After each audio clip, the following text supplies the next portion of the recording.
தண்ணீர் தெளிந்து விடும். புடமிட்ட பிறகு தங்கம் ஜொலித்து விடும்.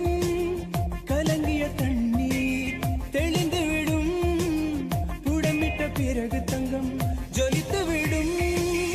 தோல்விகள் முடிவும் இல்லை, வேதனைகள் தேவையில்லை. தோல்விகள் முடிவும் இல்லை, வேதனைகள் தேவையில்லை. தாழ்வு மனப்பான்மை உன்னை குழியில் தள்ளிவிடும். தன்னம்பிக்கை உனக்கு இருந்தால் வெற்றி நிச்சயம். இந்த முடிவிலும் ஓர் ஆரம்பம் உண்டு, எல்லா பயணத்திலும் ஓர் திருப்பம் உண்டு. இந்த முடிவிலும் ஓர் ஆரம்பம் உண்டு, எல்லா பயணத்திலும் ஓர் திருப்பம் உண்டு.